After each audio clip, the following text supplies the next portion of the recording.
फिर एक टॉपिक पे 2 दिन ठीक नहीं है ना। तो इसलिए जो है हमें पूरा कर लेना है हर हालत में समास के बारे में। देखिए अव्ययी भाव समास है। अव्ययी भाव समास का नाम यदि हम जाने कि नाम ही क्यों पड़ा ऐसा, तो अव्ययी भाव समास में पहली बात तो ये है कि एक अव्यय शब्द होता है।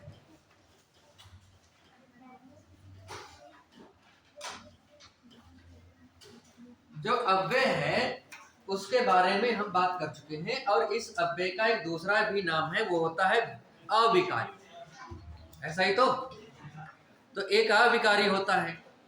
दूसरी बात यह है कि उसी को अव्यय भी कहते हैं। तो अव्यय और अविकारी का मतलब ये होता है, तो अव्यय और अविकारी का मतलब ये होता है कि इसमें लिंग वचन और कारक के अनुसार परिवर्तन ना।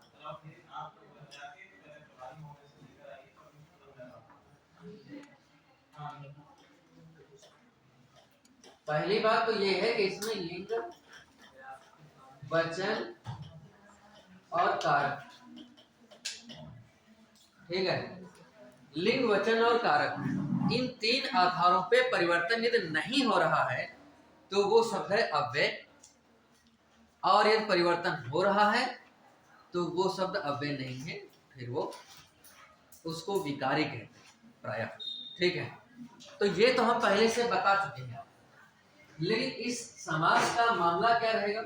इस समास का नाम अव्ययी भाव इसलिए ही रखा गया है कि इसमें 2 पद होते हैं प्रायः, ज्यादातर 2 से भी ज्यादा हो सकते हैं, मैंने पिछले दिनों में बताया था, लेकिन प्रायः 2, ज्यादातर अधिकांश 2 पद होते हैं, एक पूर्व पद और दूसरा क्या होता है उत्तर पद। ठीक है, एक बात इतनी तो होगी नहीं।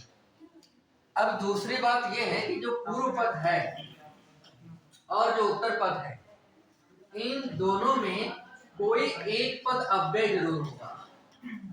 कोई एक पद या तो उत्तर पद अव्यय होगा या पूर्व पद अव्यय होगा। इन दोनों में से कोई एक पद अव्यय जरूर होगा। और मैं बताऊं, ज्यादातर जो है पूर्व पद ही अव्यय रहता है। यही बात, पहला ही पद अव्यय रहता है, इसीलिए इसमें कहा जाता है पूर्व पद प्रधानो अव्यय, अव्ययी भाव। ठीक है, यानी कि जिसमें पहला पद प्रधान, यानी कि उसका जो नियम लागू होगा पूरी तरह से वो पहले पद की पर ही लागू होगा, इसलिए उसका प्रधानता का माना जाता है कि यही इसी पर सारे नियम लागू होंगे, तभी ये प्रधान है। तो पहला पद अव्ययी भाव में पहला पद प्रधान होता है। कौन पद किसमें प्रधान होता है ये तो हम पिछले दिन पढ़ ही चुके हैं। ठीक है, लेकिन आज भी बताना है मुझे इसमें कि इसमें क्या होता है कि अव्ययी भाव में पहला पद प्रधान होता है। तो पहला पद प्रधान होने का मतलब ये है कि जो भी नियम लागू होगा वो पहले पद पर होगा। ठीक है, तो पहला पद प्रधान होता है।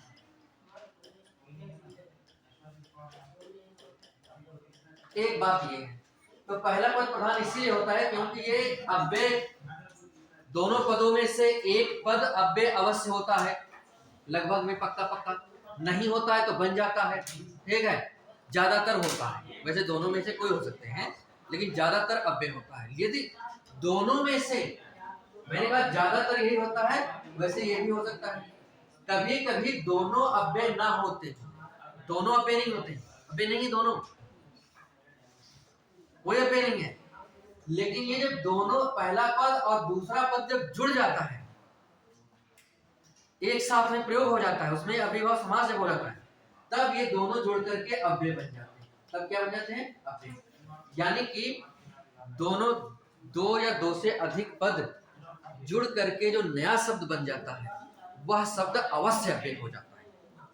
ठीक है, मतलब कि दोनों पदों में से कोई एक पद अव्यय हो सकता है या होता ही ज्यादातर। ठीक है, ज्यादातर पहला पद ही होता है। यदि ऐसा स्थिति हो कि दोनों पद अव्यय ना हो और वो दोनों पद जुड़े तब अव्यय बन जाए, तब भी अव्यय भाव समास होगा। दोनों में से कोई एक पद अव्यय रहेगा तो भी अव्यय भाव समास रहेगा। अगर दोनों पद अव्यय पहले नहीं थे लेकिन जब जुड़ने के बाद नया शब्द बना तब वो अव्यय बन गया, तब भी उसमें अव्यय भाव समास होगा। कैसे होगा? ठीक है, तो ये थोड़ी बात समझ पाए होंगे। इसकी भाषा लिख देते हैं। प्रायः का मतलब होता है अधिकांश, प्रायः पूर्व पद अव्यय होता है। पूर्व पद अव्यय होता है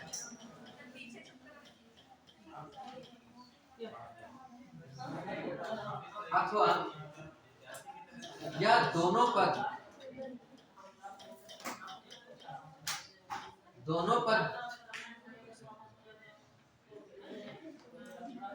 संक्षिप्त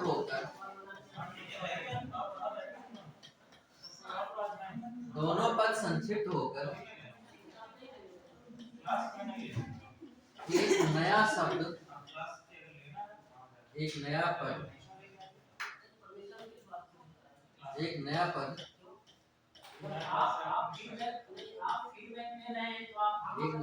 बनता है तो वह पद अव्यय होता है।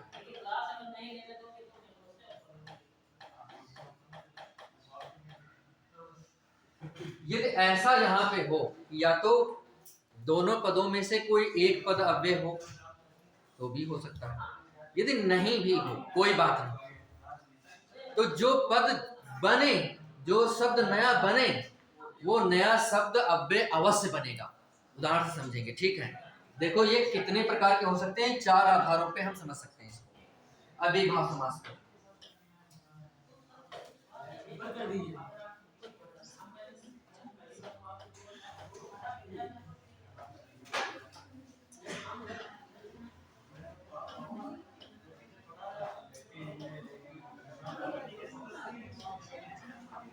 देखो 4 आधार क्या हो सकते हैं कि पहला पद उपसर्ग हो, क्या हो, उपसर्ग हो एक बात। दूसरी बात यह है कि बीच में ओ की मात्रा हो, ओ की मात्रा। तीसरी बात यह हो सकती है कि बीच में आ की मात्रा हो।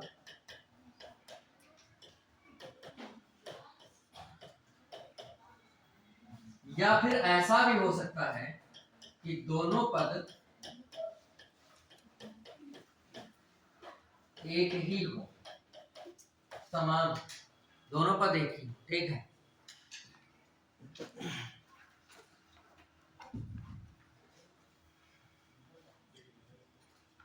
नीरज जी देखिए, बात ये है, आपसे हमारा रिक्वेस्ट ये है इस प्रकार कि इतने स्तर तक की बात ले जाइए जितने स्तर तक क्लासेस डिस्टर्ब ना हो, और आपकी बात रखी जाएगी। दूसरी बात, आप लोकतांत्रिक देश में रहते हैं, लोकतंत्र हमसे, संविधान हमसे ज्यादा जानते हैं, हम तो हिंदी शिक्षक, ठीक है।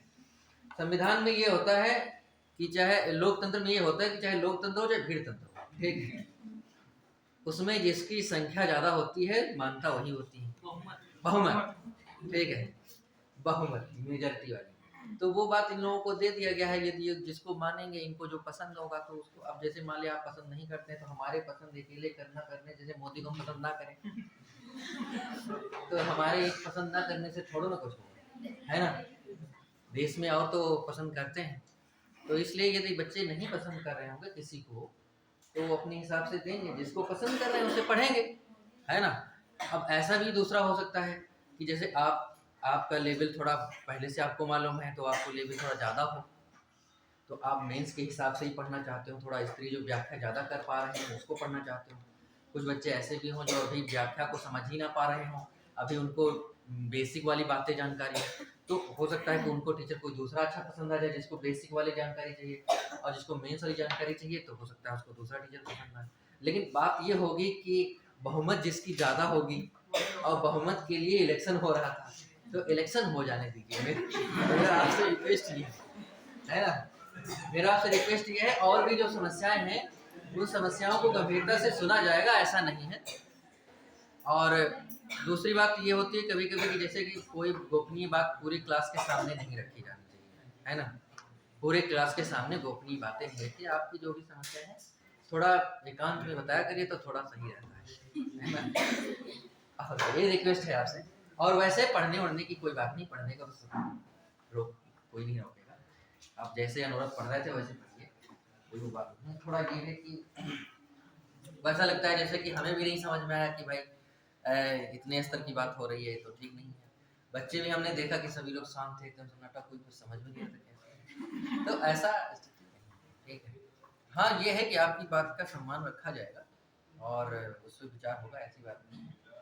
और लेकिन ये है कि अब बहुमत की भी बात होती है ना, तो ये फिलहाल में अब ज्यादा उससे बात नहीं करेंगे, लेकिन रिक्वेस्ट है आपसे। हाँ, मैंने 4 प्रकार बातें बताई, एक एक उदाहरण समझते हैं। उपसर्ग वाली कहानी खूब जानते हो, ज्यादातर बच्चे भी जानते हैं, और कुछ लड़के ऐसे भी हैं जो कहते हैं अरे हिंदी का पढ़ना है मतलब जैसे ही जा रहे हैं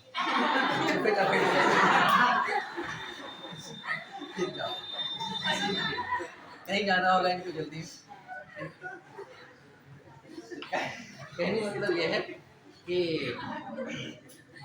ज्यादातर बच्चे ये सोचते हैं कि अव्ययीभाव समास उसमें होता है, बस उपसर्ग मिल जाए और समझ लो कि अव्ययीभाव समास है। हाँ ये सही बात है, एक स्तर में तो सही बात है, लेकिन 100% नहीं है। उपसर्ग मिलने पर 2 अर्थ यदि हो रहे हैं, उपसर्ग मिलने पर यदि उपसर्ग काम कर रहा है, कभी कभी उपसर्ग कोई यदि कोई उपसर्ग जो है वो जो काम कर रहा है 2 अर्थों में, एक तो विशेषण का काम कर रहा है, या उपसर्ग लगने से ही कोई तीसरा अर्थ निकल रहा है। क्या निकल रहा है? यदि विशेषण लगने से ही कोई तीसरा अर्थ निकलने लगे, और विशेषण नहीं, उपसर्ग लगने से कोई तीसरा अर्थ निकलने लगे, या उपसर्ग लगने से उपसर्ग विशेषण का काम करने लगे। जैसे दोनों अर्थ बताते हैं, जैसे एक शब्द है कुपुत्र, या दोनों में से कोई ले सकते हैं। एक कुपुत्र मैंने लिया, यह पुत्र की विशेषता बता रहा है, या सुपुत्र ले रहे थे तो भी कोई बात नहीं थी, है ना। सुराज इस तरह से मतलब कि राजा के संदर्भ में, तो यहाँ पे पुत्र की ये उपसर्ग जो है ये विशेषता बता रहा है। क्या बता रहा है? विशेषता बता रहा है। कुत्सित पुत्र, हिंदी कुत्सित पुत्र ये करेंगे संस्कृत में विग्रह इसका, हिंदी में इसका करेंगे बुरा पुत्र। इसका विग्रह हिंदी में क्या करेंगे? बुरा पुत्र, खराब पुत्र। तो खराब थोड़ा ऐसा अच्छा ज्यादा शब्द नहीं मानता, तो बुरा पुत्र। ठीक है, तो इसलिए इसका अर्थ होगा, तो यहाँ पे ये जो उपसर्ग है ये विशेषण का काम कर रहा है। क्या कर रहा है? विशेषण का काम कर रहा है। एक बात, एक ही तरीका मैं बता रहा हूँ अभी दूसरा भी और पहचाने। दूसरी बात ये है कि जैसे एक शब्द है, मैंने ये वाला बता, तीसरा निर्धन। क्या लिखा है? निर्धन। निर्धन का मतलब है निर्गता धनम यस्य सः, यानी कि जिसका धन चला गया। इसका मतलब तीसरा अर्थ निकला गरीब। क्या निकला? गरीब। और उपसर्ग लगने से ही तीसरा अर्थ निकला? नहीं निकला। तो अब उपसर्ग को खाली देख करके हम कह रहे हैं अव्ययीभाव समास है, तो ऐसा नहीं होता है। अव्ययीभाव समास ज्यादातर होते हैं उपसर्ग वाले, ठीक है, लेकिन सभी नहीं होते हैं। तो इसलिए आप देखिएगा कि कहीं पर ऐसा अर्थ निकल रहा है, और असली पहचान जो है उपसर्गों की वो होती है उसका विग्रह। और विग्रह का असली मतलब ये होता है कि उस शब्द का जो हम सरलतम अर्थ समझ रहे हैं वही विग्रह। ठीक है, हम उस शब्द का जो सरलतम अर्थ समझ रहे हैं, सरलतम अर्थ, जैसे कि नील कमल है, तो नील कमल का हम मतलब क्या समझ रहे हैं? नीला कमल। बताइए, इतने तो बात है। चंद्रमुख का मतलब क्या समझ रहे हैं? चंद्रमा रूपी, क्या चंद्रमा के समान मुख दोनों सही माने जाते हैं। ठीक है, इतने तो बात समझ रहे हैं इसको, बस वही तो विग्रह है। ठीक है, और बस इतना ही विग्रह कर पाए कि चंद्रमा के समान मुख या चंद्रमा रूपी मुख, तो हम समास जान लेंगे। ये वाला मामला किसमें होता है? समान और रूपी किसमें आता है? तो उपमा या फिर रूपक में सब होता है। और विशेषण विशेष किसमें होता है? उपमा या रूपक में। और विशेषण विशेष समास में किसमें होता है? तो कर्मधारय में। तो हम तुरंत जान जाएंगे कर्मधारय समास में। यदि किसी शब्द का मैं अर्थ जान रहा हूं तो हम उसमें समास बहुत सरलता से बता सकते हैं। यदि हम अर्थ नहीं जान रहे हैं, खाली ट्रिक हम लगाते जा रहे हैं, तो ट्रिक से भी काम चल सकता है, लेकिन 100% नहीं। सरलतम रूप यही है कि उस शब्द का सरलतम अर्थ जाने। तो मैंने इस निर्धन शब्द का क्या अर्थ जाने कि जिसके पास धन नहीं है, यानी गरीब। ठीक है, तो इसमें क्या है? बहुब्रीहि समास है।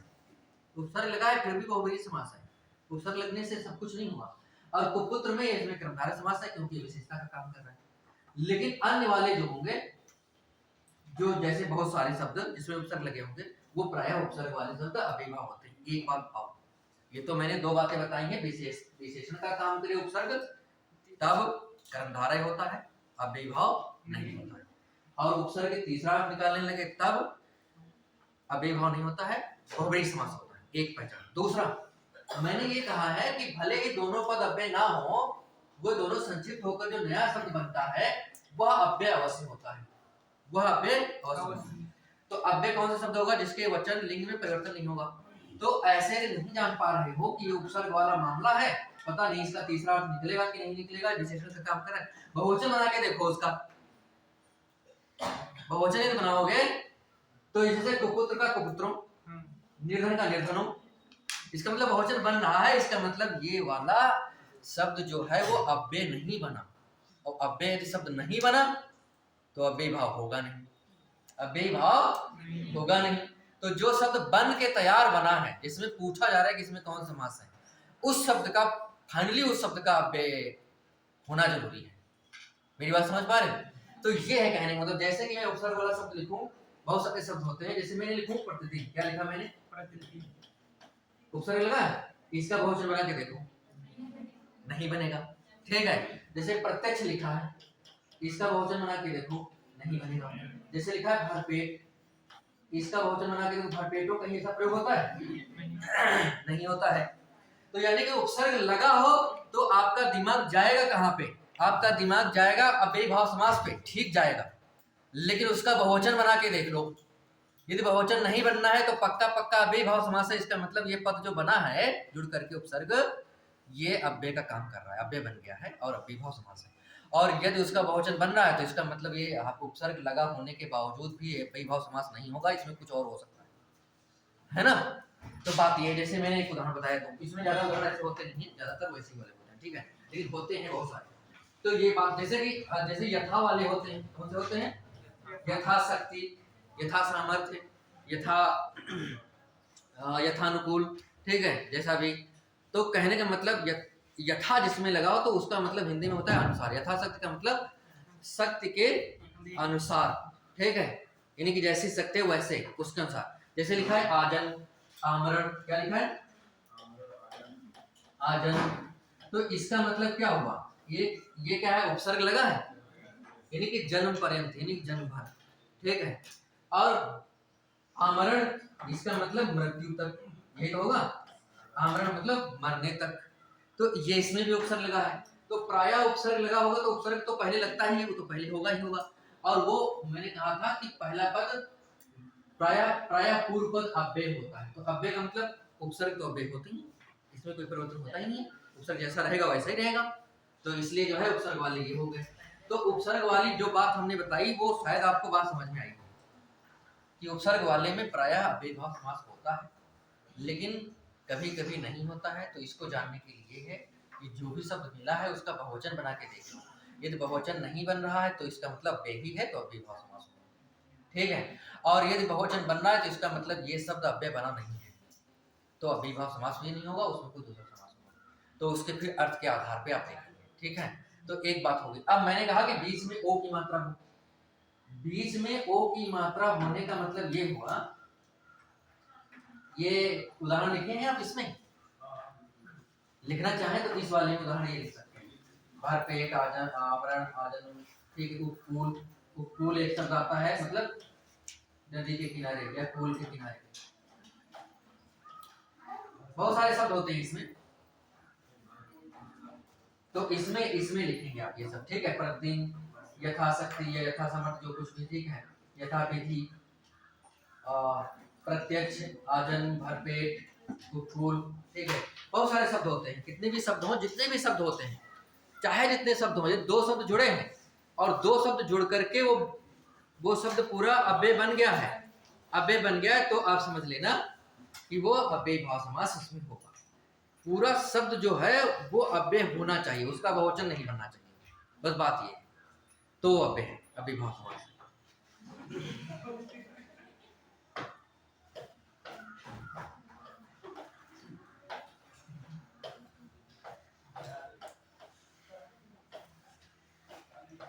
कुछ लोगों को दूर जाना होता है वो तो ठीक है, वो चले जाया करें, लेकिन जिनको पास में जाना होता है वो नहीं जाया करें। आगे वाले पास में चलो ठीक, कोई बात नहीं। अब देखो बीच में ओ की मात्रा है, जैसे लिखा है हाथों हाथ, क्या लिखा है? हाथों हाथ, ठीक है। दिनों दिन, क्या लिखा है? दिनों दिन बढ़ोतरी हो रही है। बीचों बीच, क्या लिखा है? बीचों बीच। रातों रात, क्या लिखा है? रातों रात, ये बात फैल गई, रातों रात, ठीक है। तो मेरे कहने का मतलब है कि आप देख रहे हो ओ की मात्रा है, दोनों तरफ एक ही जैसे शब्द है, बिल्कुल एक ही जैसे शब्द है, तो कोई बात नहीं है। यदि ऐसा मामला आए तो वो अव्ययी भाव समास उसमें होता है। और जो हमने इसका असली बात है कि जब दो शब्द जुड़ेंगे, पहले वो अव्यय थे या नहीं, जैसे हाथ शब्द अव्यय नहीं होता है, तो हाथ शब्द पहले अव्यय नहीं था, हाथ का बहुवचन हाथों बन जाएगा। लेकिन जब दो एक साथ जुड़ गए, तब ये जो नया शब्द बना हाथों हाथ बीचों बीच, तब ये अव्यय बन गया। हाथों हाथ का बहुवचन नहीं बनेगा, हाथ का बहुवचन बनेगा, लेकिन जब दो शब्द जुड़ गए, एक नया शब्द बन गया, तब इसका बहुवचन नहीं बनेगा। दिनों दिन का बहुवचन, दिन का बहुवचन दिनों बनेगा, लेकिन जब दो जुड़ गए दिनों दिन, तब एक नया शब्द बन गया। अब इस शब्द का बहुवचन नहीं बनेगा, बनेगा क्या? बीच का बनेगा भी, लेकिन बीचों बीच का नहीं बनेगा। रात का बनेगा रातों, लेकिन रातों रात का बहुवचन नहीं बनेगा। तो इसका मतलब जब दो शब्द जुड़े, तो जो दो शब्द जुड़ करके बनता है, दोनों पद संक्षिप्त होकर के जो नया बनता है, तो वह पद अव्यय होता है। तो क्या होता है? अव्यय होता है। तो दो अलग अलग थे हाथ हाथ, तो वो अव्यय हो गया, ठीक है। तो इसमें कोई दिक्कत नहीं है, कोई कंफ्यूजन नहीं है तनिक भी। यार एक ही शब्द दोनों तरफ हो, एक ही शब्द होना चाहिए। ये नहीं कि तुम खाली तुमको मालूम हो कि ओ की मात्रा बीच में हो, ठीक है। ओ की मात्रा बीच में नहीं हो, महोत्सव लिखा है, तुम समझ लो ओ की मात्रा बीच में, ठीक है। ये वाली हम बात नहीं कर रहे हैं, हम बात कर रहे हैं कि दोनों तरफ एक ही प्रकार का बिल्कुल शब्द हो और बीच में ओ की मात्रा हो, दो शब्द एक ही जैसे, ठीक है। तो अव्ययी भाव समास होता है। मेरी बात समझ पाए होंगे शायद। तो एक तो ये उपसर्ग वाला आप जानते ही है, उसमें बात हो गई। दूसरे बीच में ओ की मात्रा हो, उसमें मैंने बात कर लिया। और तीसरा और भी है अव्ययी भाव समास में आ की मात्रा हो, लेकिन ये कंफ्यूजन है। ये क्या है? आ की मात्रा में ये समझ लीजिए कि जैसे कि ये देशज शब्द वाले, कैसे हो? ऐसा शब्द हो जो देशज शब्द, देशज शब्द वाले जो होंगे, जिसके बीच में आ की मात्रा होगी, वही सिर्फ अव्ययी भाव हो सकते हैं और नहीं हो पाएंगे, ठीक है। जैसे मैंने लिखा, जैसे लिखा मैंने धड़ाधड़, क्या लिखा मैंने? धड़ाधड़। हाँ, जैसे दनादन, क्या होता है? दे दनादन वाला, ठीक है। दनादन, ठीक है। धड़ाधड़, दनादन, फटाफट, है ना, फटाफट लिख डालो, होता है। तो ये ऐसे बीच में ओ की मात्रा, आ की मात्रा है, बड़ा की मात्रा, लेकिन वो देशज शब्द हो। कैसे शब्द हो? यदि कोई संस्कृत का शब्द हो या शुद्ध हिंदी में संस्कृत में प्रयोग होने वाला शब्द है, उसमें नहीं होगा। जैसे मैं बताऊं उसमें होगा क्या? जैसे मैंने लिखा यहाँ पे चराचर, क्या लिखा? चराचर, ठीक है। जैसे मैंने लिखा धर्माधर्म,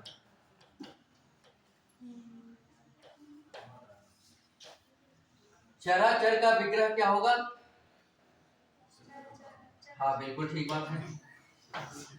चराचर का विग्रह होगा चर और घास, और प्लस अचर यानी घास नहीं चर, ठीक हुआ। और धर्माधर्म का मतलब क्या हुआ? धर्म प्लस अधर्म,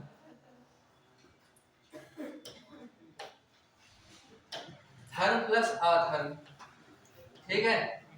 देखो एक बात मैं बताता हूँ, दोनों में ऐसा बीच में ओ की, आ की मात्रा, बड़ा की मात्रा आ रही दोनों बीच में, लेकिन इसमें नहीं है। इसमें आपको लग रहा है कि ये देशज शब्द नहीं है। देशज शब्द का मतलब जो गांव में देहात में बोलते हैं हम लोग, इस तरह के शब्द हैं, तो वो होगा, क्या कहते हैं, अव्ययी भाव समास। लेकिन यदि कोई संस्कृत का शब्द है, सही शब्द लग रहा है आपको, तो नहीं होगा। तो होगा क्या? तो होगा ये कि चर और अचर एक दूसरे के विलोम वाले जो शब्द होते हैं, वो प्रायः क्या होते हैं? एक दूसरे के विलोम वाले शब्द प्रायः जो ज्यादातर होते हैं, वो क्या होते हैं? वो ज्यादातर होते हैं द्वंद्व समास। क्या होते हैं? लेकिन द्वंद्व समास तभी होगा, ऐसा विलोम वाला द्वंद्व समास तभी होगा यदि यहाँ पे दोनों शब्द संज्ञाएं हो। दोनों शब्द क्या हो? संज्ञाएं। यदि दोनों, ये वाला दोनों शब्द विशेषण है, तो विशेषण होने पर कर्मधारय है। तो पहले वाले में कर्मधारय है, पहले वाले में क्या है, और दूसरे वाले में द्वंद्व है। दूसरे वाले में क्या है, कैसे? चर जो शब्द है ये विशेषण है तो अचर भी विशेषण होगा, धर्म शब्द संज्ञा है तो अधर्म भी संज्ञा होगा। ठीक है, तो कहने का मतलब कैसे चर वस्तु यानी कि चल वस्तु और धर्म वस्तु नहीं बनना है, धर्म आदमी नहीं बनना है, धार्मिक आदमी बनना है। धार्मिक विशेषण है, धर्म विशेषण नहीं है। धार्मिक आदमी, मैंने कहा था फिट बैठे तो विशेषण है, विशेष जो हमने विशेष पढ़ाया था तब मैंने बताया। ठीक है, तो ये वाला जो है ये है विशेषण और ये वाला है संज्ञा। तो जब एक जैसे ये आएंगे और ये दोनों विशेषण हुए, यदि ये वाला विशेषण हुआ तो होगा कर्मधारय समास, और यदि संज्ञा हुआ तो क्या होगा, द्वंद्व समास। तो शायद इस बात को समझने में थोड़ी दिक्कत हुई होगी, लेकिन असली नियम यही है। असली नियम को समझने में थोड़ी बहुत दिक्कतें हो जाती हैं।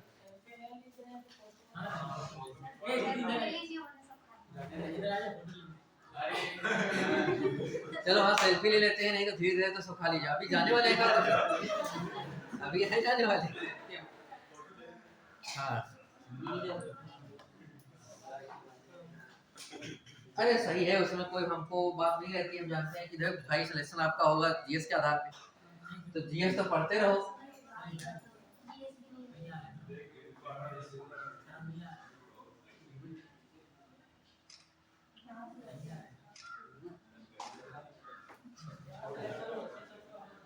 और हिंदी में तो वैसे भी कोई ज्यादा वैसी बात नहीं, लेकिन ये है कि थोड़ा बहुत सुने रहोगे तो कहीं कुछ काम कर सकता है ना। ज्ञान कभी व्यर्थ नहीं होता है ना। तो ये बात है। तो यहाँ पे बड़ा आ की मात्रा में सतर्क रहना है। देशज वाले लगे तभी क्या कहते हैं कि वो अव्ययीभाव समास उसमें होगा। यदि देहाती जैसे नहीं लगेंगे, देसी शब्द नहीं लगेंगे, कुछ संस्कृत वाले शब्द लगेंगे तो उसमें कुछ और हो सकता है। यदि विशेषण शब्द दोनों हुए तो वो होगा कर्मधारय, और दोनों संज्ञा हुए तो क्या होगा, द्वंद्व, है ना। अब हम बताते हैं दोनों पद एक ही हो, ये तो बहुत सरल है। ठीक है,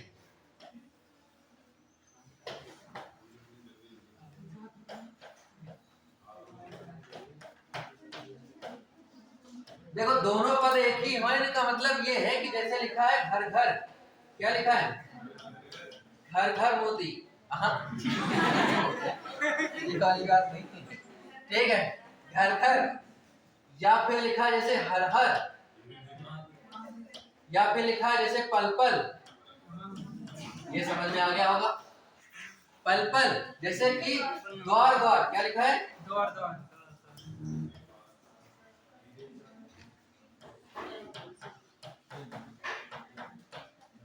यदि ऐसा शब्द आ जाए तो ऐसे शब्द आने पर भी तो अव्ययीभाव समास होगा पक्का पक्का। और वैसे भी देखो घर घर जब प्रयोग करेंगे तो इसमें बहुवचन कभी घर घरों बन सकता है, घर घर तो बहुवचन नहीं है वो। ठीक है, तो उसमें कुछ परिवर्तन नहीं होगा, तो इसका मतलब वो अव्यय हो गया, अव्यय हो गया तो अव्ययीभाव समास हो गया, है कि नहीं है। तो यहाँ पे बात आपको समझना है कि एक ही शब्द रिपीट हो लेकिन बिना मात्रा के योजक चिन्ह के साथ। कैसे, योजक चिन्ह का मतलब डैश वाला, है ना। तो यदि ऐसा मामला हो तो वहां भी क्या होता है, अव्ययीभाव समास। तो ये अव्ययीभाव समास के 4 तरीके होते हैं, 4 तरह से प्रश्न आते हैं। उपसर्ग वाला, बीच में ओ वाली मात्रा, बड़ा आ वाली मात्रा में थोड़ा दिक्कत हो सकती है, लेकिन दिक्कत कुछ नहीं है, बस देसी शब्द लगे आपको। कैसे लगे, देसी शब्द लगे। और आखिरी वाला जो चौथा रूप मैंने बताया है कि एक ही शब्द हो, रिपीटिशन में हो, डैश चिन्ह से, है ना, तो क्या हो जाएगा, अव्ययीभाव समास हो जाएगा। तो इस वाली बात को समझ पाए हो कि नहीं समझ पाए हो? हाँ, तो इसमें हमें लगता है कि इसको पढ़ने की जरूरत नहीं है, आप एक ध्यान से सुन रहे हो तो इतने जब कभी आ जाएगा तो आप जान सकते हो, है ना। अब हम बताते हैं तत्पुरुष समास। क्या बताते हैं, तत्पुरुष समास।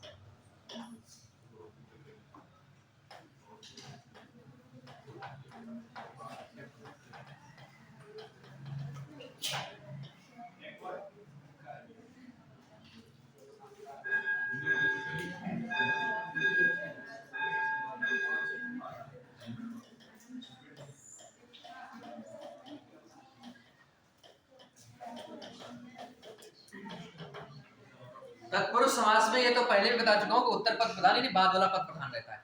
कभी कभी डायरेक्ट भी पूछ लेते हैं कि इसमें कौन सा तत्पुरुष समास में कौन सा पद प्रधान होता है, तो डायरेक्ट वाले के लिए मैंने पहले बताया था और यहाँ भी देख लेते हैं, तो उत्तर पद प्रधान होता है। एक बात है, इसमें क्या होता है, प्रायः द्वितीया से लेकर के, किससे लेकर के, द्वितीया से लेकर के, या द्वितीया न कह करके हम लिख रहे हैं कर्म कारक से लेकर के, ठीक है, तो भी सही आता है। क्योंकि द्वितीया वाला मामला संस्कृत में ज्यादा पढ़ाया था, हिंदी में नहीं पढ़ा, और लेकिन कारक जो है कर्म से लेकर, कर्म कारक, कर्म कारक से लेकर, सरल शब्दों में लिख रहा हूं, किताब में तो कुछ और भी लिखा रहता है, कर्म कारक से लेकर अधिकरण कारक तक, अधिकरण कारक तक के विभक्तियों का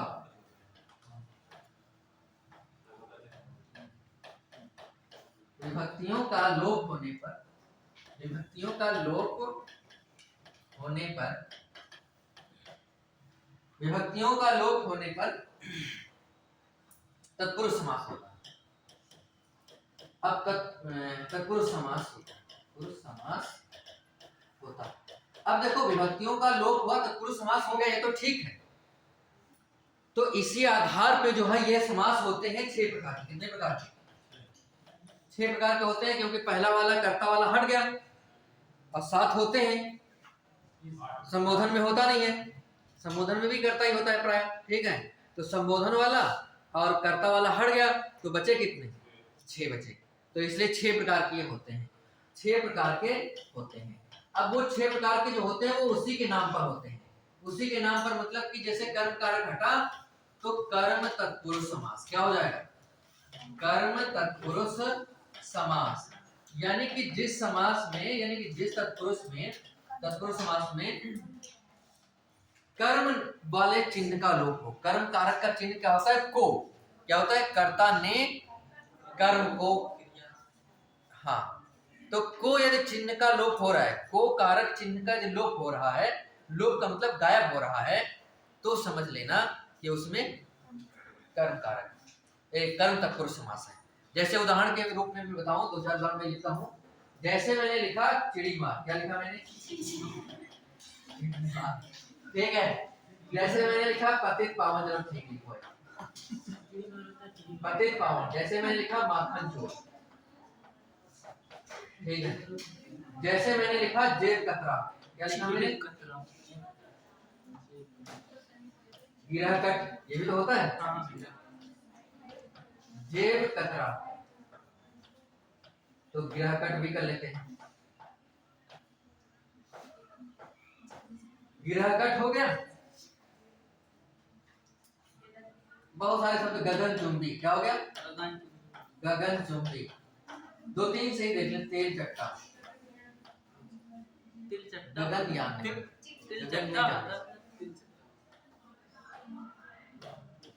तिल चट्टा होता है, कहा देता है तेल चट्टा, असली में किताब में यही लिखा है। तिल चट्टा भी लिखने को दिक्कत नहीं, साइंस में तो इसमें क्या लिखा है? तिल चट्टा, हाँ लिखा होगा, सही, वही सब शब्द वही है, समझना वही है, ठीक है। लेकिन हमने यहाँ पे ऐसे लिख दिया है क्योंकि किताब में ऐसे लिखा था, समास वाले किताब में ऐसे लिखा है, क्योंकि उसको सही, तिल एक दूसरे प्रकार का तेल वाला होता है, तो उसको चाटने वाला एक अर्थ निकल जाएगा सामान्य, और तेल बहुत प्रकार के होते हैं, तो उनमें से किसी, देखो चिड़ी मार का विग्रह क्या मतलब समझते हो? विग्रह का मतलब है कि जो हम उसका सरलतम अर्थ समझते हैं, निकल रहा है, होता है। तो चिड़ी मार का मतलब है सरल अर्थ में चिड़ियों को मारने वाला। तो को इसमें मामला खत्म हुआ। कौन सा खत्म हुआ? देखो, चिड़ियों को मारने वाला, ये हुआ। ये को विभक्ति का लोप हुआ। किसका लोप हुआ? को विभक्ति का लोप हुआ। और को के लोप होने के कारण ही इसमें कर्म तत्पुरुष समास है। केवल समास पूछता है तो तत्पुरुष समास है, और तत्पुरुष समास के भेद भी पूछता है तो वही 6 भेद हैं कारकों के नाम के आधार पर। यानी कि कर्म तत्पुरुष समास, इसमें कर्म कारक का लोप होगा। कर्म तत्पुरुष समास, इसमें कर्म कारक के चिन्ह का लोप होगा। संप्रदान तत्पुरुष समास में संप्रदान कारक के चिन्ह का जो लोप होगा। ऐसे ही अधिकरण है ना। तो इसमें कर्म तत्पुरुष समास का चिन्ह होता है को, ये जो चिन्ह होता है तो इसको का लोप होने के कारण इसमें कर्म तत्पुरुष समास हो गया। पतित पावन, पतित माने गिरे हुए, पावन माने पवित्र करने वाला, यानी कि पतितों को पवित्र करने वाले, पतितों को पवित्र करने वाला, ठीक है। तो पतितों को यानी गिरे हुओं को पवित्र करने वाले, तो गिरे हुओं को पतितों को, तो यहाँ पे जो अर्थ निकल रहा है पतितों को पावन करने वाले, पवित्र करने वाले। तो को जो शब्द है, ये को शब्द किसका चिन्ह है? कर्म कारक का, तो इसलिए को का लोप हुआ, तो इसमें भी कर्म का। माखन चोर का मतलब माखन को चुराने वाला, यही तो हुआ। वैसे माखन चोर में यदि अव्ययी भाव समास विकल्प में है तो इसमें माना नहीं जाएगा, है ना। फिर तीसरा भी तो अर्थ निकलता है उसका, और अर्थ वो रूढ़ है, उसमें हम बदल नहीं सकते हैं। माखन को कोई और भी आदमी चुरा सकता है। मतलब यहाँ पे ये बहुब्रीहि समास, जैसे बहुत सारे शब्द ऐसे होते हैं जिसमें एक से अधिक समास होते हैं, तो इसमें भी ये भी समास है और वो भी समास है। लेकिन यदि बहुब्रीहि समास हुआ तो सारे समास खत्म, तो फिर विकल्प देख के हमें उत्तर देना होता है। यदि बहुब्रीहि समास है तो बहुब्रीहि ही लगाएंगे, फिर ये वाला नहीं लगाएंगे, है ना। तो बात ये जेब कतरा नहीं, जेब को काटने वाला, यही तो है। गिरा का मतलब भी जेब, गिरा फारसी का शब्द है, गिरा किसका शब्द है? और गिरा का मतलब होता है जेब, जेब, जेब अरबी का शब्द है। हिंदी में तो पता नहीं क्या कहते हैं, ठीक है। हिंदी में तो मुझे ध्यान नहीं है कि इसको मतलब जेब को क्या कहते हैं, क्योंकि जमाने में ऐसा था नहीं। लेकिन जेब जो शब्द है वो अरबी का शब्द है, और गिरा जो शब्द है वो फारसी का शब्द है, ठीक है। लेकिन दोनों का अर्थ लगभग एक ही है, जेब को काटने वाला, गिरा ने उसको काटने। दूसरा ये है गगन चुंबी, गगन का मतलब होता है आकाश, आकाश को चूमने वाले इमारतें जैसे बड़ी बड़ी ऊंची ऊंची होती है तो उनको बोला जाता है गगन चुंबी इमारतें, यानी कि आकाश, गगन माने आकाश, चुंबी माने चूमने वाली, आकाश को चूमने वाली। तो आकाश को कोई आदमी तो चूम नहीं पाएगा, है ना। तो ये किसके लिए प्रयोग होता है? प्रायः ऊंची ऊंची इमारतों के लिए। और तेल चट्टा का मतलब होता है तेल को चाटने वाला, तो को विभक्ति का लोप हुआ है, आप समझ पा रहे होंगे। तो इसमें जो है जिस विभक्ति का लोप होगा उसमें वही तत्पुरुष समास होगा। कर्म विभक्ति, कर्म कारक की विभक्ति का लोप हुआ तो इसमें कर्म तत्पुरुष समास। अब हम बताते हैं आपको कौन सा कर्म तत्पुरुष समास, ठीक है। अब जल्दी जल्दी बताते हैं क्योंकि टाइम हमारे पास कम है, पूरा करना है। जाना होना कहीं नहीं है, लेकिन ये है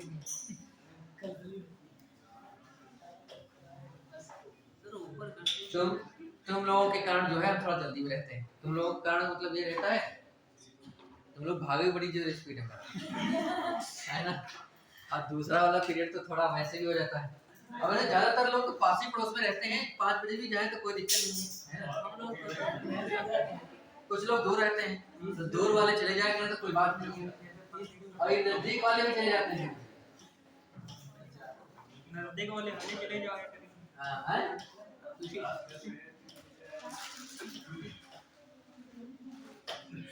देखो इसमें तो दूसरा कौन सा है? कर्ण तत्पुरुष समास। कर्ण में क्या होगा? कर्ण में से या के द्वारा इसका चिन्ह होता है, क्या होता है? के द्वारा, यही तो चिन्ह होता है, से या फिर के द्वारा, ये चिन्ह होता है। तो से या के द्वारा में जैसे इसमें ऐसा कोई शब्द हो जिसमें से लगे या के द्वारा लगे, ऐसा कोई शब्द बताइए मुझे। जैसे मैं लिखता हूं 2-3 शब्द, ठीक है। जैसे लिखा है करुणापूर्ण, क्या लिखा है? करुणापूर्ण। जैसे लिखा है पद दलित, जैसे लिखा है सूर रचित, ना चलिए ना बिल्कुल फिगर बैठा हूँ, समझ में नहीं आ रहा है क्या? सूर रचित, हाँ तो निकाल हो सकती है, तो दूर जाना तो समझ में नहीं, ठीक है। हाँ तुलसी कृत, है ना। रस भरी या रस भरा, चलो इतने देखते हैं। करुणा पूर्ण का मतलब होता है क्या? करुणा से पूर्ण, है ना, करुणा से भरा हुआ। तो के द्वारा, किसी के द्वारा क्रिया की जाती है, जिसकी सहायता से क्रिया की जाए वही तो कर्ण कारक होता है प्रायः, है ना। तो किसकी सहायता से भरा जा रहा है? करुणा की सहायता से, है ना। तो से अर्थ निकलेगा भी करुणा से पूर्ण। इसका विग्रह क्या हो जाएगा, जो हम अर्थ समझते हैं वही, तो इसका अर्थ हो जाएगा करुणा से पूर्ण, और वही इसका विग्रह है। इसका पद, पद माने पैर, दलित माने रौदा हुआ, ठीक है। तो यानी कि पैर से पद से दलित, ये तो अर्थ होगा। तो से कारक चिन्ह लोप हुआ, तो इसका मतलब क्या हो गया, इसका मतलब कर्ण तत्पुरुष समास, सूर रचित, सूर के द्वारा रचित, या सूर से रचित बात वही है। सूर के द्वारा, तो के द्वारा ऐसे दोनों चिन्ह होते हैं, तो इसमें इसका विग्रह हो जाएगा वही सूर के द्वारा रचित, ठीक है। तुलसी कृत, तुलसी के द्वारा कृत, ये द्वारा लग जाएगा, नहीं लग जाएगा। रस भरा, तो रस भरा को तो रस से भरा हो, है ना, से लगा, इसके द्वारा भरा गया है रस से, तो से चिन्ह का लोप होने के कारण इसमें क्या हो गया, कर्ण तत्पुरुष समास हो गया। तो भय से भीत, इसमें पंचमी विभक्ति होता है, इसमें नहीं रखेंगे, ठीक है। भीत अर्थात नाम भय हेतु एक सूत्र होता है संस्कृत में, इसका मतलब ये होता है कि जिससे डरा जाए, या जिससे डरा जाए, जिससे डराया जाए, दोनों बातें होती हैं, ठीक है। डरना डराना दोनों बातें होती हैं, तो उसमें क्या होता है, पंचमी होता है, यानी कि अपादान, ठीक है। वो हम बात लिख देंगे, ठीक है। भयभीत में यदि लिखा कहीं हो तो वो हम सही नहीं मानते हैं, ठीक है। वो है नहीं, होता नहीं है, उसका नियम बिल्कुल स्पष्ट है। पद से दलित, पद से दलित,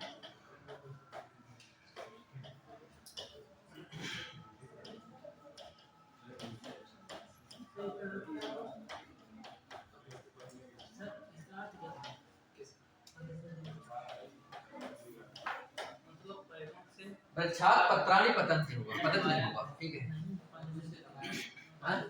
अभी लिखने पद से दलित, पद का मतलब होता है पैर, और दलित में होता है रौंदा हुआ, ठीक है। तो अब शब्द बदलना नहीं होता है ना, विग्रह करते समय प्रायः शब्द नहीं बदलना होता। जैसे हम शब्द इसको बदल दें, पैर से रौदा हुआ, तो ये विग्रह गलत हो जाए। शब्द नहीं बदलना है, शब्द वही रखना है, समझना है आपके बाद, ठीक है। हाँ, वृक्षात् पत्राणि पतन्ति, इसका ये तो एक शब्द है, मतलब ध्रुवोपायपादान सूत्र से, मतलब वो संस्कृत का मामला है ना। तो इसमें तो ये दो ही शब्द होना चाहिए, जुड़े होना चाहिए, तो तीनों अलग अलग शब्द हैं, है ना। तो तीनों अलग अलग शब्द होने के दायरे में फिर समास में नहीं आता ये तो बात है, ठीक है। पतंत इसलिए होगा क्योंकि ये पत्ते बहुत से हैं, यदि लिखा होता है वृक्षात् पत्रम, पतत्तम हो सकता है ना। पत्रम यदि लिखा होता है एक वचन में, तब ये पतत्त एक वचन में होता है। तो ये बहुवचन में पत्ते हैं, कर्ता बहुवचन में, तो क्रिया भी बहुवचन में रहेगी। तो शायद बात समझ पाए होंगे, है ना। तो ये वाली बात है। दूसरा है चतुर्थी वाला संप्रदान तत्पुरुष समास, कौन सा है, संप्रदान तत्पुरुष समास। संप्रदान तत्पुरुष समास, ठीक है। सर वैसे उसमें अकादान होना चाहिए, जैसे पेड़ों से पत्ते झड़ते हैं जैसे। तो वो जब शब्द पूछेगा उसमें विभक्ति पूछेगा कौन सी है, या कारक पूछेगा कौन सी है, या फिर हाँ, तब वाक्य में कौन सा कारक है, तब वाक्य में, ये वो वाक्य था, वो पद नहीं था। और समास जो होते हैं ये पद वाले होते हैं, मतलब एक दो अलग अलग शब्द जुड़ करके एक पद बन गए, पद हो गया। तो पद नहीं था, वो पद तो वाक्य था, तो वाक्य में समास नहीं होते, पदों में समास। हाँ, उस हिसाब से यदि वाक्य में पूछा जाए कि इसमें कौन सा विभक्ति है, कारक है, तो पंचमी वाला अलग होने का ध्रुव पायपादान सूत्र, ठीक है। देखो बात ये है कि इसमें, हाँ, तो इसमें क्या होगा कि इसमें जो चिन्ह होता है के लिए हो, या फिर के लिए, तो के लिए वाला अर्थ निकले, और देने के अर्थ में निकले, क्या अर्थ में निकले, देने के अर्थ में, ठीक है। तो वहां पे भले ही देने का अर्थ ना हो, लेकिन प्रायः के लिए अर्थ हो, और होता भी है देने का, ठीक है। उसका भले ही डायरेक्ट भाव ना हो, लेकिन कुछ भाव होगा, लेकिन के लिए जरूर निकलेगा। क्या निकलेगा, क्योंकि विभक्ति का ही लोप होना है, तो विभक्ति का लोप यदि के लिए लोप हो रहा है तो वहां पे होगा। जैसे मैं लिख रहा हूं कुछ उदाहरण में, जैसे मैंने लिखा देशभक्ति, क्या लिखा मैंने, देशभक्ति। जैसे मैंने लिखा रसोई घर, क्या लिखा मैंने, रसोई घर। जैसे मैंने लिखा गौशाला, ठीक है, गौशाला। जैसे मैंने लिखा, अब इसी तरीके से बहुत सारे जितने भी शाला जैसे हो सकते हैं, जैसे लिखा है शिवालय, क्या शिवालय लिखा, या शिवार्पण लिखा है, ठीक है। सिवा हाँ समाचार के लिए पत्र, हाँ ठीक बात है ना। तो समाचार पत्र हो गया।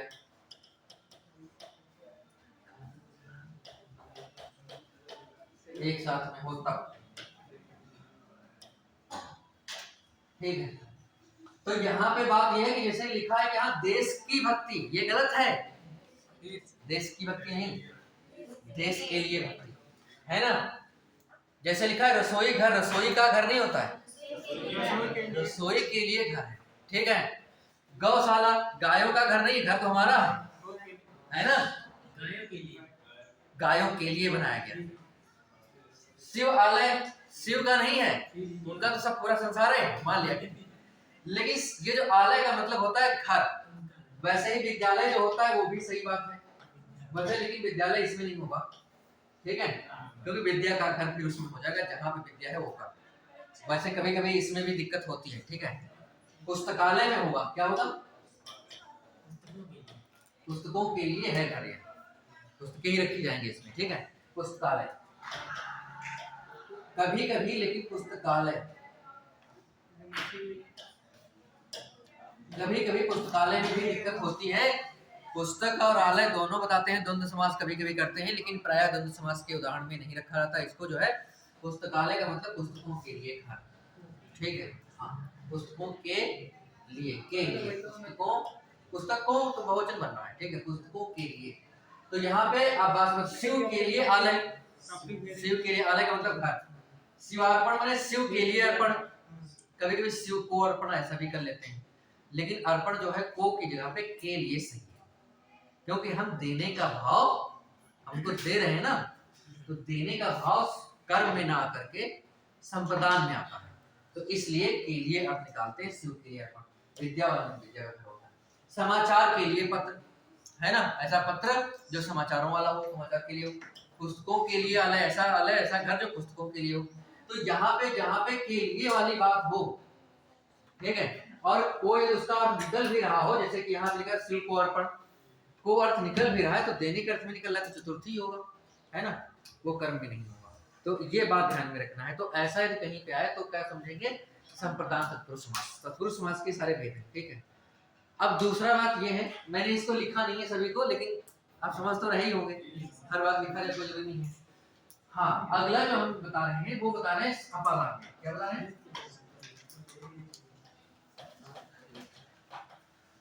अपादान तत्पुरुष समास।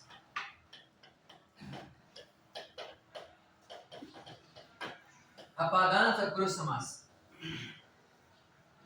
अपादान तत्पुरुष समास का मतलब ये है कि इसमें अलग होने की बात हो। अलग होने की बात होने का मतलब है कि जो बात लिखी गई हो कि पहले वाले में ऐसा कुछ से चिन्ह लगेगा, इसका चिन्ह क्या होता है, से, लेकिन से वाली बात कर्ण होता है, उसमें द्वारा क्या होता है, लेकिन इसमें अलगाव वाली बात होती है, ठीक है। जैसे मैंने लिखा यहाँ पे धनहीन, क्या लिखा मैंने, धनहीन, जैसे मैंने लिखा नेत्रहीन, ठीक है, और जैसे मैंने कर्महीन लिख दिया, ठीक है, कर्महीन लिख दिया, ठीक है। और मुक्त वाले शब्द जितने होते हैं, मुक्त, जैसे ग्रस्त वाले जो शब्द होंगे, ग्रस्त वाले जो शब्द होंगे वो किसमें होंगे, ग्रस्त वाले जो शब्द होते हैं वो होते हैं करण में, और मुक्त वाले जो शब्द होते हैं वो प्राय होते हैं अपादान। इसमें जैसे रोगग्रस्त, यानी कि रोग के द्वारा ग्रस्त है ये,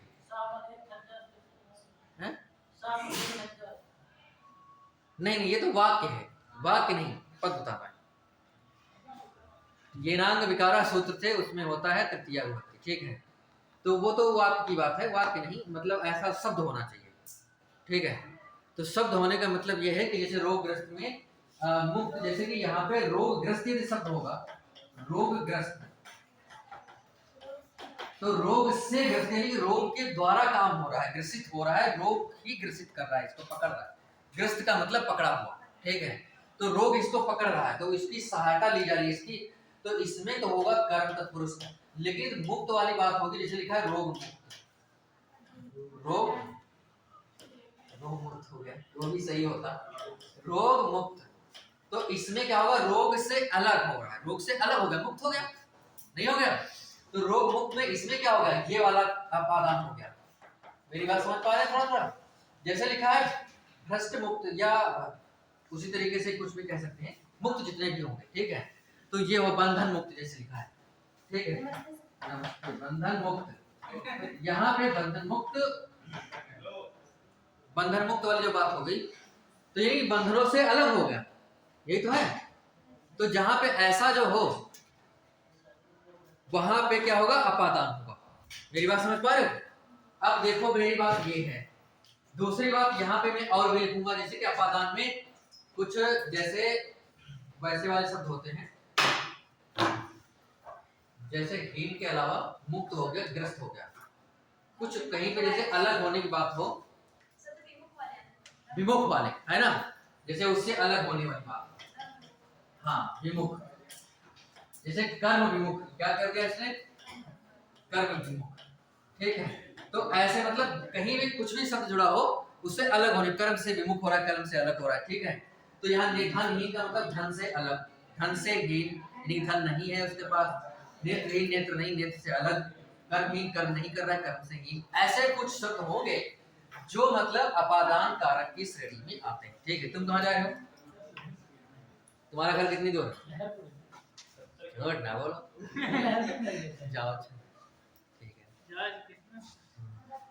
तो कहने का मतलब ये है कि ऐसे जहां पे कोई भी शब्द हो, भ्रष्टाचार मुक्त जैसे शब्द आता है ना, तो भ्रष्टाचार से मुक्त, ऐसे कोई भी शब्द हो XYZ, उस सब में क्या होगा, अपादान तत्पुरुष समास होगा। तो अपादान के ये कुछ उदाहरण लिख लीजिए, और ये विमुख और मुक्त ऐसा जुड़ा कुछ मिल जाए तो वहां पे समझ जाना कि तत्पुरुष समास है। कोई भी शब्द हो, कोई एक शब्द की बात नहीं, हाँ एक इन्होंने अभी बताया था वो भी सही होगा, शब्दातीत, ये तो क्या हो जाएगा, जैसे ये सब प्रयोग होता है कालातीत, ये होता है काल से परे, यानी कि काल के अधीन नहीं है, अधीन होते तो फिर दूसरा हो जाता, काल से अलग यानी काल से परे, यानी काल से जो दूर है, समय जिसको काम नहीं करता है। तो कहने का मतलब ये है, तो ऐसा जैसे इन्होंने एक लिखा था, एक शब्द ये भी समझना है, जैसे भयभीत, क्या लिखा था, भयभीत, भय से डरा हुआ, तो से है, लेकिन लग तो रहा है कि भय के कारण, लेकिन जहां पे डरने वाली बात होती है वहां पे क्या होता है, डरने वाली जहां पे बात हो वहां पे अपादान होता है, ये बात जाननी होती है, ठीक है। जहां पर डरने, तो इस वाले में भय से भी,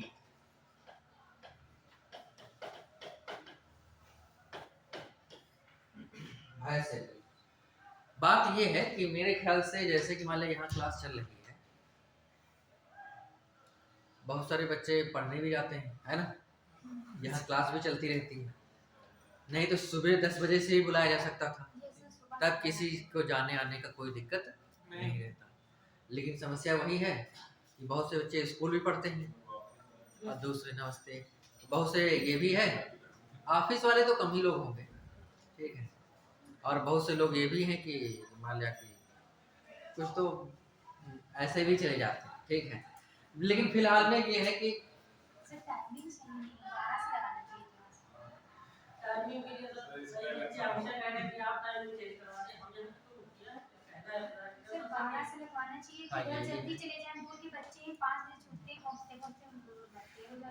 ये खाली होने चाहिए, कुछ बच्चे वहाँ स्कूल वाले हैं आरएमपी के, आरएमपी के कितने लोग हैं, सब जा चुके हैं बच्चे, अच्छा तुम तो ठीक है, और आप भी 3 लोग हैं, आरएमपी में पढ़ने जाते हैं पढ़ने, अच्छा जब कोई काम तो 12 बजे से आ सकते हो ना, कभी कभी सुबह वहाँ 10 बजे से भी क्लास होती है, कितने बजे तक, 11 बजे तक, किससे, कितने बजे लास्ट क्लास कितने बजे होती है, अच्छा यहाँ पे ना समस्या यही है, लेकिन 1.5 से जगह पे 1 हो सकता है, आधा घंटे लड़के जो दूर जा रहे हैं लहरपुर वगैरह, लेकिन अभी तो और जाना आ रहा है, कैसे मेरे तो उनके लिए, हाँ वो आधा घंटे जो पहले आते हैं तो उनके लिए टाइम हो जाएगा, तो ये तो हो सकता है। चलिए ऐसा कुछ मीटिंग होगा तो फिर हम कह देंगे, कह देंगे मतलब हो जाएगी, ठीक है। तो कहने का मतलब ये है कि हाँ, अपादान के बाद है संबंध। क्या होता है? संबंध तत्पुरुष समास।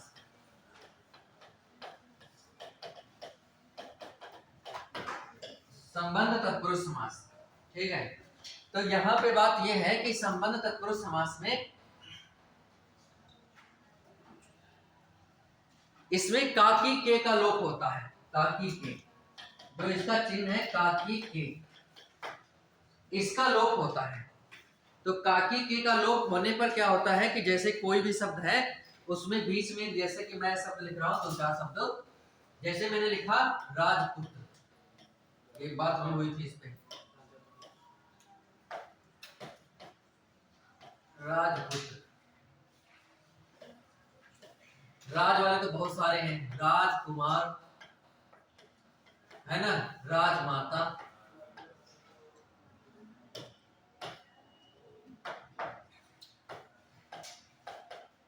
राजमाता, राजभवन है, अमृत की धारा, अमृत धारा, ये अमृत धारा हो गया।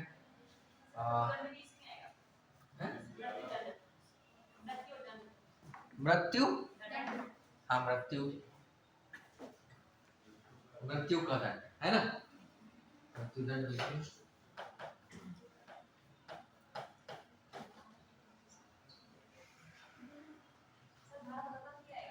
भारत का रत्न, हाँ ठीक, भारत बताएगा।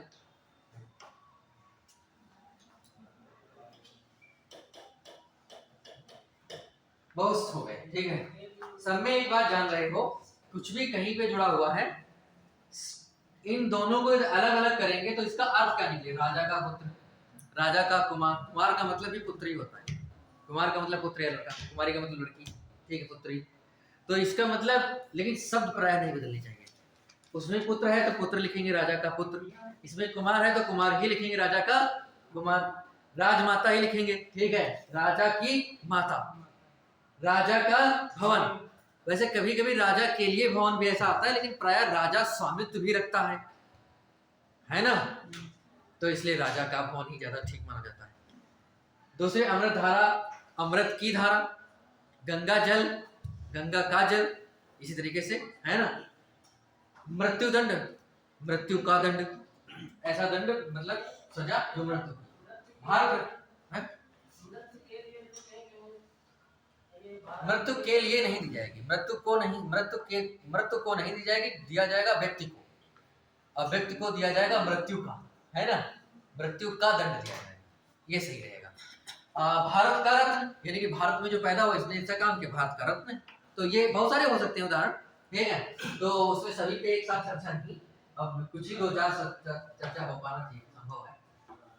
अब हम संबंध के बारे में एक बताते हैं, कौन सा है? अधिकरण, अधिकरण हो जाए खत्म। अधिकरण तत्पुरुष समास,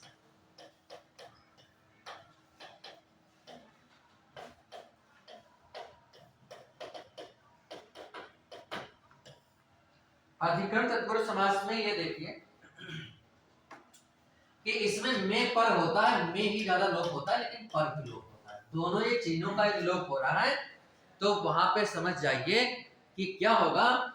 जैसे लिखा है शोकमग्न, क्या लिखा है? शोकमग्न। जैसे लिखा है जलमग्न, क्या लिखा है? जलमग्न। जैसे लिखा है आप बीती, क्या लिखा है? आप बीती, ये आप बीती। और एक और पर वाला कोई बताओ, पर वाला ध्यान नहीं आ रहा मुझे। जैसे नरोत्तम या नरोत्तम, नरोत्तम नहीं था, नरोत्तम, नराधम में और भी एक समास होता है, लेकिन यहाँ पे इसको ही देखेंगे, नराधम, ठीक है। पुरुष सिंह, लोक मान है, लोक में माने, लोक माने संसार, मान में जिसको मानता नहीं, सम्मान है, लोक माने। और भी बहुत सारे हैं ना, और बताइए कुछ। घुड़सवार घोड़े पर, हाँ पर वाला, बहुत सही तुमने बोला, ठीक है। घुड़सवार,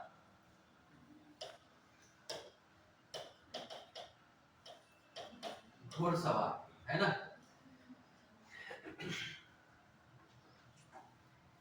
कूप पतित जैसे हो जाएगा, है ना। कूप पतित, पतित माने गिरा हुआ, कूप माने कुआं, कुएं में गिरा हुआ। अब देखो बहुत सारे उदाहरण हो सकते हैं, तो कुछ समझ लेते हैं बस बात को। शोक माने दुख, मग्न माने डूबा हुआ। मग्न माने क्या होता है, जो मगन शब्द होता है मग्न का ही तद्भव है। जो मगन है ये तद्भव है, और तत्सम इसका होता है मग्न। ये सही संस्कृत वाला तत्सम, और ये है तत्व।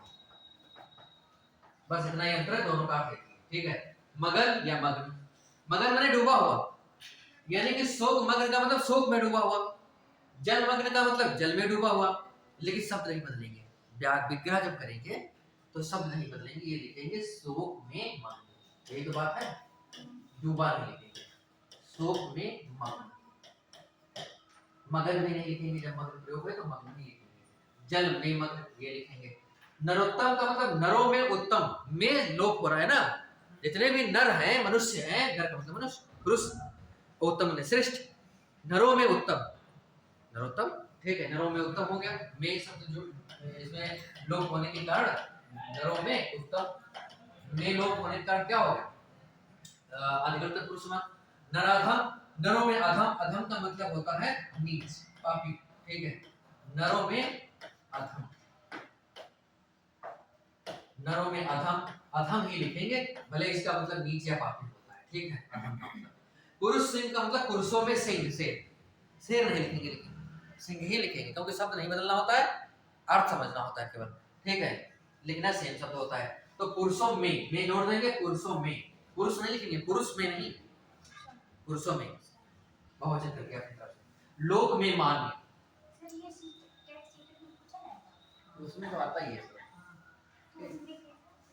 सीधे पूछा जाएगा, जैसे लिखा है यहाँ पे, लिखा जाएगा नरोत्तम, ठीक है, या घुड़सवार लिखा है, कहेगा कि निम्नलिखित में से इसमें कौन सा समास है, चार विकल्प दिया जाएगा। इसमें तत्पुरुष समास है, हो सकता है कि इसके भेद दे दे, अधिकरण है कि संबंध है कि कर्मधार है, वो उसके भेद में ये कर्म है कि करण है कि संप्रदान है, ये भेद भी दे सकता है। या भेद ये वाले ना दे, सीधा सीधा पूछे कि ये सब भेद किसके चले, तत्पुरुष के। इसमें तत्पुरुष समास है कि अव्ययभाव समास है कि कर्मधारय समास है कि बहुब्रीहि क्या समास है। तो इसमें आपको बताना है घुड़सवार में इसका मतलब घोड़े पर सवार, ठीक है। तो इसमें पर का लोप हुआ है, घोड़े, पर एक विभक्ति का लोप हुआ, इसका मतलब तत्पुरुष समास है अधिकरण वाला, तो घोड़े पर सवार, बस इसका विग्रह हो गया। आप पर बीती, आप का मतलब यहाँ पे है स्वयं, ठीक है। ब्रैकेट में हम स्वयं लिख भी सकते हैं, ब्रैकेट में स्वयं लिख भी सकते हैं, लेकिन आप ही लिखना जरूरी है। आप पर बीती, यानी कि जो स्वयं पर बीती हुई है उसको सुनाना आप बीती होता है। तो ये वाली बात है।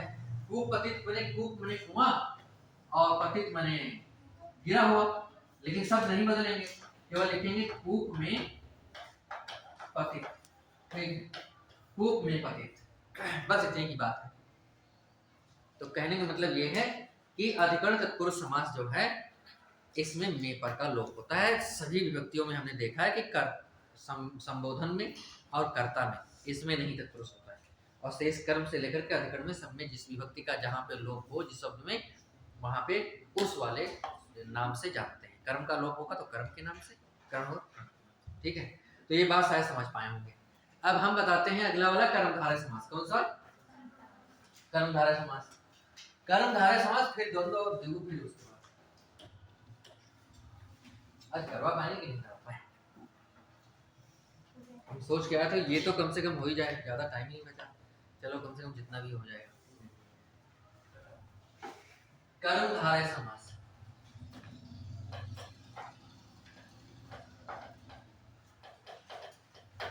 कर्मधारय समास में देखिए दो तीन बातें हैं। मतलब ऐसा जहां पे होगा, दो बातें होती, जहां पे विशेषण विशेष की बात हो, विशेषण विशेष, विशेषण विशेष या उपमेय उपमान।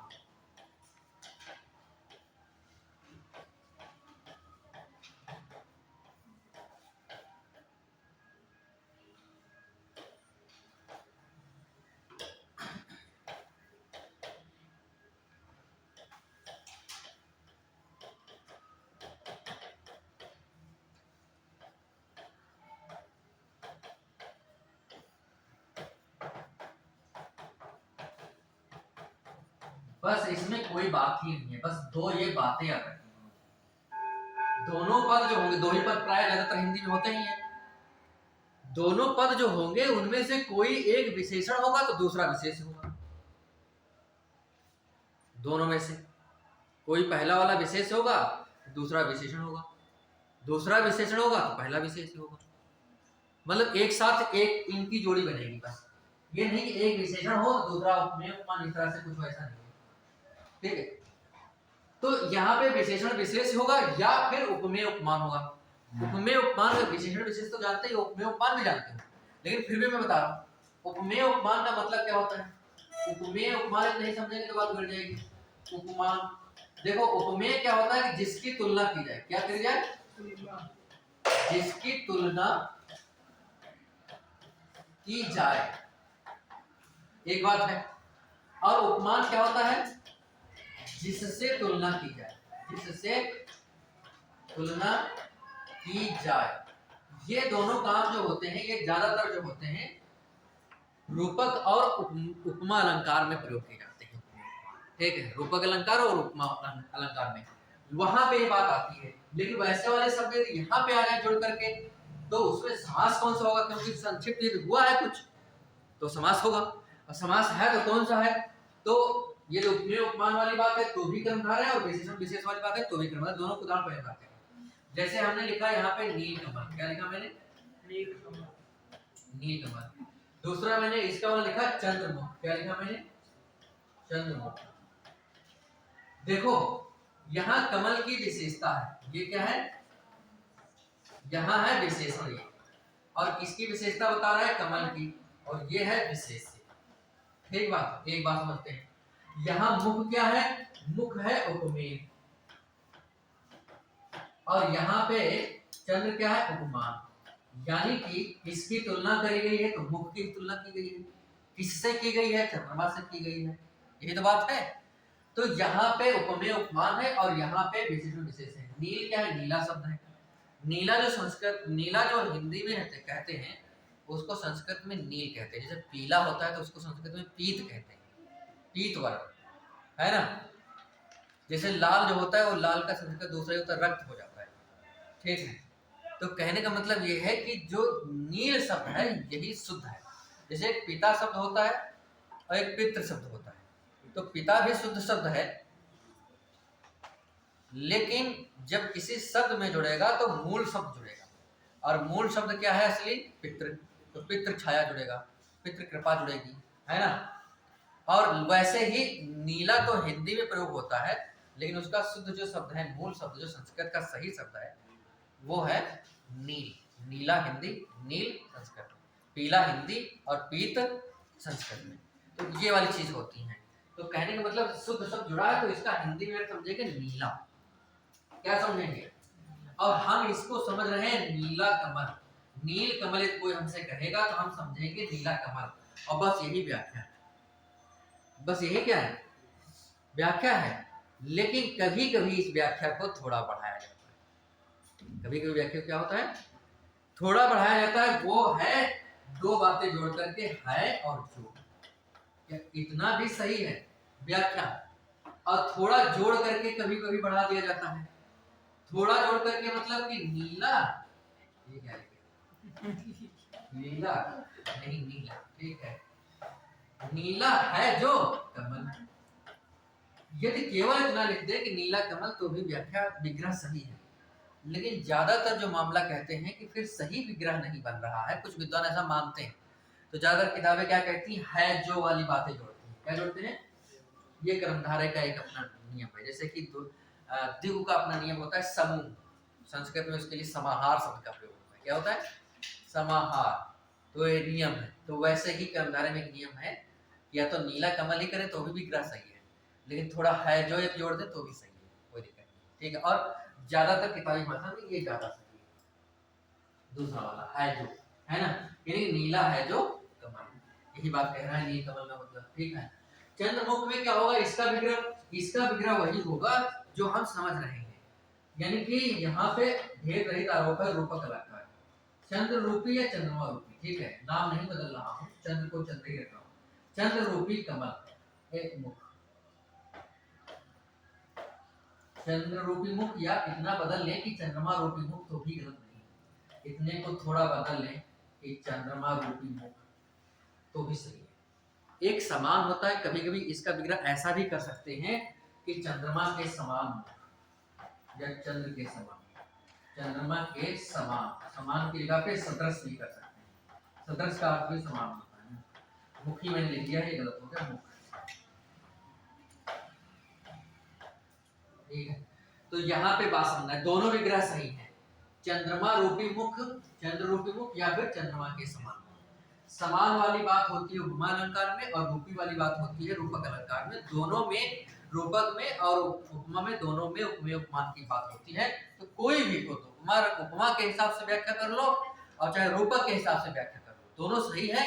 और दोनों में समास एक ही होगा, क्या होगा? कर्मधारय समास। ठीक है, जैसे लिखा है महात्मा, क्या लिखा है? महात्मा। जैसे लिखा है महाकवि, क्या लिखा है? जैसे लिखा है प्रधानाध्यापक।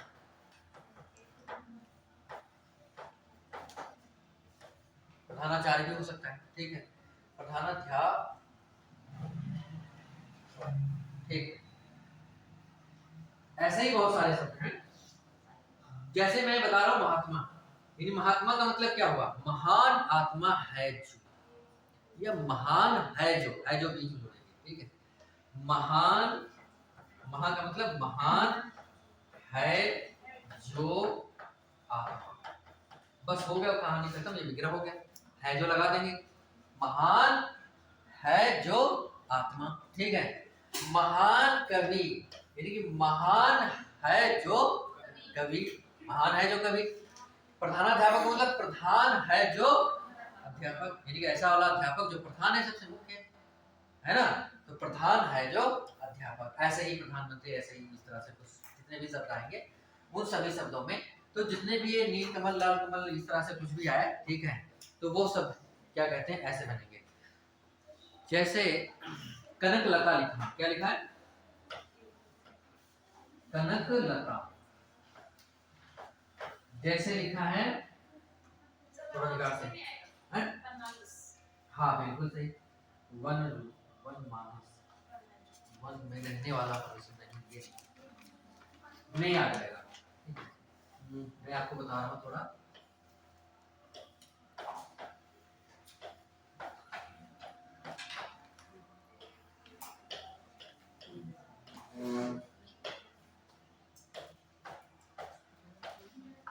जैसे लिखा मैंने कनक लता, जैसे मैं एक शब्द लिख रहा हूँ क्रोधाग्नि, क्या लिख रहा हूँ मैं? क्रोधाग्नि। कनक लता, दो शब्द मैंने लिखे। स्वर्णलता भी हो सकता है, बात वही है। ठीक है, कनक प्रेम लता भी हो सकता है, बात वही है। ठीक है, प्रेम रूपी लता। कनक का मतलब होता है यहाँ पे सोना, स्वर्ण। स्वर्णलता भी कर दे तभी कोई वही बात है, हेमलता कर दे तभी वही बात है। ठीक है, यानी कि सोना रूपी लता। लता का मतलब होता है बेल जैसे फैलती है ना, ऐसे ऐसे, उसको कहते हैं लता। ठीक है, तो यानी कि ऐसी लता जो सोने की हो। ठीक बात है। और प्रेम रूपी लता, ऐसी लता जो प्रेम की लता फैल रही हो, तो वो भी बात है, प्रेम रूपी, रूपी से जोड़ेंगे। और क्रोधाग्नि का मतलब क्रोध एक शब्द है और दूसरा प्लस क्या है? अग्नि। तो इसमें क्या है, जुड़कम क्या हुआ है? क्रोध। ये जुड़ा जो शब्द है ये तो संधि के नियम से जुड़ा है, लेकिन कम क्या हुआ है? क्रोध रूपी अग्नि। ठीक है, अग्नि ये गलत लिखा है, क्रोध रूपी अग्नि। तो कम क्या हुआ? ये रूपी कम हुआ है, जो कम हुआ है ना। तो इसलिए जो है संक्षेपीकरण हुआ है इसमें, तो समास है। और कौन सा समास है? कर्मधारय समास है। ठीक है, तो ऐसे वाले जितने भी शब्द आएंगे तो ज्यादातर में आप समझ जाएंगे। यदि विशेषण विशेष वाली बात हो या उपमेय उपमान वाली बात हो तो आप जान जाएंगे कि ये वाला। जैसे लिखा है मन सागर, मुखचंद तुम्हारा देख सके मन सागर मेरा लहराता। ठीक है, ये किसने कहा था? अर्जुन ने कहा था कृष्ण से। ठीक है, तो कहने का मतलब है मन रूपी सागर। कौन लहरा रहा है?